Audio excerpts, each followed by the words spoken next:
دا خو جمهوریت و دیموکراسي نه ده چې یو عطا محمد نوري د وظیفې نسو ایسته کولی یوه کس دی والي ته نسو وایي د ولایت څخه ته معزول یې دا په کندهار کې راځي کې د قومندان امنیت څخه ایسته کولی سو تاسو ووایاست قضاوت وکړئ دا خو اسلامي امارت اسلامي نظام دی که امیر المؤمنین رئیس الوزرا ته ووایي ولاړ شه په مدرسه کې کښېنه طالب صاحب به طالب کېږي او که امیر المؤمنین یو وزیر ته ووایي چې ته ولاړ شه پر کور کښېنه پر کور ناست دی که ما ته ووایي چا یې ورته وایي شو زه به عالم هم یم البته که څه فقهای کرام وایي د حافظ قرآن وسنې ته پښې غځول دا بې ادبي ده خو سره د دې چې زه عالم حافظ قرآن یم زه به دا چاوې هم ورته ایښم دا یو کال یو نیم کال مخته موږ په هلمند کې جلسه درلودل همدغسې د قرآن و د حفاظو جلسه وه یو په دې قطار کې یو څوک راولاړ یو زړه لنګوټه یې پر سر د سپینه زاړه کالي یې اغوستي دي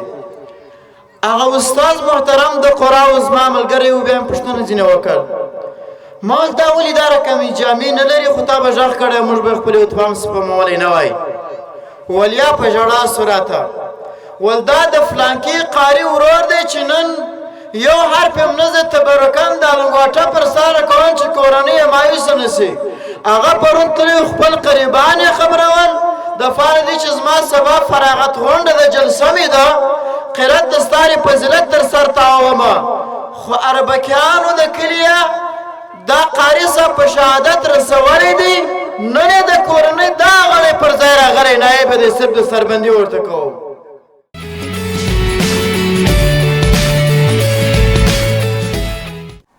محترمو دوستانو او د دې فرتمینې او با برکته غونډې برخوالو تاسو ټولو کشرانو مشرانو سپینږیرو علما کرام ته لومړی ښه راغلاست وایو او بیا ویاړو په دې باندې چې د اسلامي نظام په غیږ کې او د یو سپېڅلي سپین محمدي بیرغ تر سوري لاندې او په اسلامي جامعه کې او بلکې په یو یتیمه مدرسه کې بیا هم د اسلام خادمان سپېڅلي حفاظ کرام او قرات د کلونو کلونو شبګیریو او زیارو زحمتو وروسته فارغېږي او موږ داسې پکښې ګډون لرو دوستانو دا اگر چې حسن ظن د اراکینو د غونډې دی چې موږ د دې میکرافون تر پورې رابولي او دعوت راکوي ولې دلته شاته علما کرام ناست مناسبه زموږ دپاره نه ده خو بیا هم دا د یو احسان دی علما کرامو ویناوې په هره برخه کې وکولې دا یو رښتینی حقیقت دی د دغه نظام دپاره د قربانۍ ورکول او د دې ملت د ډوډۍ ورکول مجاهدینو ته په دې هدف نه چې د مجاهدینو ته زمینه د دې مساعده سي چې هغه ښه پستو چوکۍ ته راورسېږي او فاته سو ښه خشته خشته او باقیمته موټرانو کې سپاره سي دا هدف نه و اگر چې دا غونډه فشان کې د قراو د حفاظو دپاره اړینه ده چې هغه برخه کې وینا وسي خو زه بلکې په دې برخې باید ویل او وینا کول وغواړم تاسو ته دا معلومه ده د اسلامي نظام راتګ ولې کېږي یو ملک ته او هدف څه شی دی پکښې دا قرآن خپله واضح کړې ده دې ته احتیاجي نشته که د دنیا ټول سیاستمداران او فوهان قسمه منفي تبلیغات او منفي تبلیغات لار هوارول او مواد ورته پیدا کول او بیا زموږ د دې مسلمان ملت ذهنونه مغشوشه کول. اگر چې دوی دا کار کوي خو احتیاجي ورته نه سزوم، دا پوهان د دنیا خطا دي. ولی قرآن خپل واضح کړی ده که چیرې داسې نه چې په بعضو انسانان چې مسلمانان دي، کامل مسلمانان دي، کامل ایمان والا دي، د دوی په لاس که الله رب العالمین دفع د هغه مفسدینو د لاس نه کولی چې په مځکه کې فساد خپروي، نو بیا به د ځمکې کې فساد خپور سوی وای او ځمکه فاسده سوی وای، د فساده به ډکه وای. خو دا چې الله رب العالمین کامل مسلمان ته دا زمینه مساعده کوي چې دی دفاع د خپل دین کوي، لہذا نو دی فساد د مځکې د سره څخه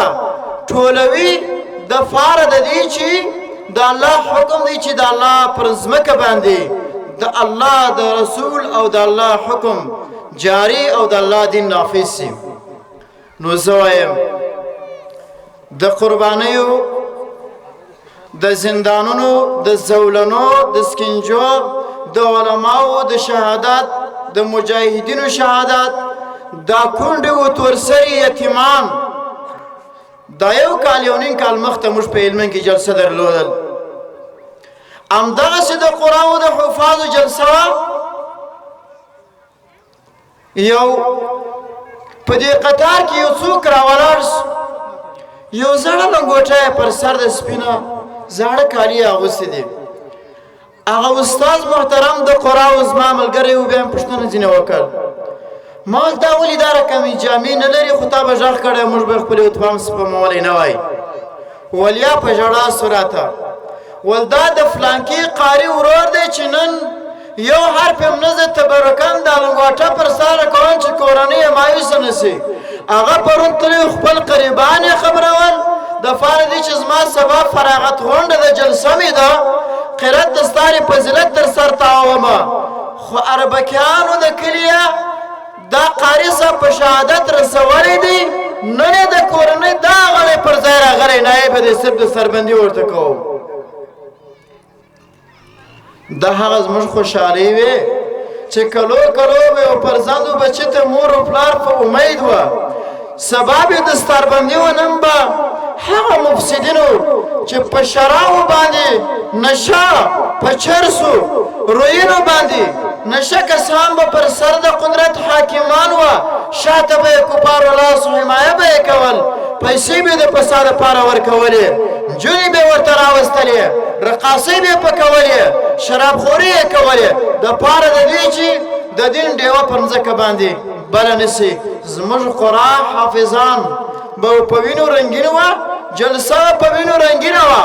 سور بیرغ به رپېدی، چا به د سپین بیرغ د محمدي بیرغ چې کلمه د لا اله الا الله محمد رسول الله پر لیکلې، چا به نوم نسو اخیستلی. مسلمان ته به دوه چانسه و، یا به زندان ته تله، یا به شهید و، یا به ډیموکراسي اصول د ډیموکراسي منل. بله ورځ ما څه د انما دفتر چې ځان مدافعین د حقوق بشر بولي پوښتنه یې وکړه په ټلیفون کې، ول مولوي صاحب دا رشته ده چې دا د امیر المؤمنین فرمان دی چې زنانه دي و کافي شاپ ته نه ځي، بلکې زنانه دي حمام ته نه ځي، زنانه دي و کلف ته نه ځي، زنانه دي و فار ته نه ځي، البته په هوټل کې دي یوازې بېله محرمه شپه نه کوي. دا رشته دی مالو بالي، دا زما د امیر المؤمنین فرمان دی که ما ته زما امیر المؤمنین دا جزا وټاکي زه دا تطبیق نه کړم چې ما بندي کې په دې حبس دومره خوند حمله کوي څوک چې دا تریخ ملچک د خوند دپاره خوري، تریخ دی بیا خوند پراخي. زه خپل د امیر المؤمنین په بې اطاعتۍ کې چې ما ته جزا او مجازات راکړي دومره خوند پراخلمه، دا ته څه وایي چې زه به تطبیقوم نه؟ دا ما ته وایي ستا نظریه څه ده؟ د امیر المؤمنین د امر په مقابل کې زما څه نیولې به تر ما پورې اشخاصو نظرونه څه دي؟ دا خو جمهوریت و ډیموکراسي نه ده چې یو عطا محمد نوري د وظیفې نسو ایسته کولی یوه کس دی والي ته نه سو وایي د ولایت څخه ته معزول یې دا په کندهار کې راځي که د قومندان امنیت څخه ایسته کولی سو تاسې ووایاست قضاوت وکړئ دا خو اسلامي امارت اسلامي نظام دی که امیر المؤمنین رئیس الوزرا ته ووایي ولاړ شه په مدرسه کې کښېنه طالب صاحب به طالب کېږي او که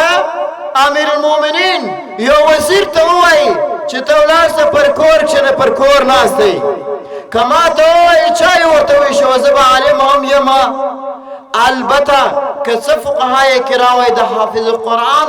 وسنې ته پښې غځول دا بې ادبي ده خو سره د دې چې زه عالم حافظ قرآن یم زه به دا چاوې هم ورته ایښوم زه به بوټونه هم ورته سموم په اسلامي نظام کې موقف هیڅ شی هم نه دی نو لحاظه چې زما نظریه دا وه خو البته دا زنانه وه چې زما چې پوښتنه کړې ډېره مایوسه شوه ما ته ویل نه کېږي چې زموږ تاسو نږدې سره مصاحبه وکړو ما نه زه د زنانو سره حساسیت لرم هېڅکله زه مرکه نه در سره کوم نارینه راولېږو اگر چې دا اوس په سیاسي لحاظ باندې دا خبره بیان زه نه ورته وکړم خو دا چې زه امیر د معتصبینو د علماو امیر یم یو غټ باز ما پر وژو دی زه باید د شي څخه کرکه په مکمله معنا وکړم ځکه په ما پسې اقتدا خلک کوي نو چې اقتدا کوي زه د شي سره مرکه نه کوم چې سبا بیا په تلویزیون کې زه ودا سرنایه شی یم هېڅکله الله دې نجات راته راکړي کې خوا به دې خوا دې بده کې زړه ښه کې زړه دې ښه بیا ما څه دا پوښتنه کوي دا زنانه خو نیم قشر دی دا پارسیا ته مولوی صاحب محترم نیم قشر جامعه است ما ورته ویل نیم قشر جامعه خو است ما میگم ولی چې نیم قشر د جامعه دی دا نیم قشر د جامعه د هغه قشر چې په کور کې د کښېني زم دا وایم الله دا حکم کړی دی چې دا نیم قشر دی په کور کې د کښېني دا هغه قشر دی او نیم قشر دا دی په جامعه کې چې د باندې وځي هغه نارینه دی زه وسم والشا ما ورهو دست او دومره خبره دا درته وایم چې زما خپل کور دی زما خپل وطن دی ما د امریکایانو څه په زاروی نه دی آباد کړی او دا زنانې چې تی دفاع کوي د یوه واقعه مې ورته وویل په مرجع کې موږ خدمت کوئ تقریبا 9-10 بجې وې امریکایانو محاصره کړو یوه زنانه پیلغه یوه شکیلنه نجلۍ پیلغه لطف شي ما ته راله ودرې په ژړا وه ول وروره خپل ثقیل ما ته راکړه زه یې باسمه چې امریکایان تا ټیم نه کړي هغه خوندې چې د اسلام د دفاع دپاره یې دومره قرباني ورکول زه نن هم مننه کوم البته 15 زنانې چې د غرب د ډیموکراسۍ او د غربي اصولو څخه متاثره سوي دي نن د عیاشۍ لپاره د ازادۍ په نامه باندې شعارونه پورته کوي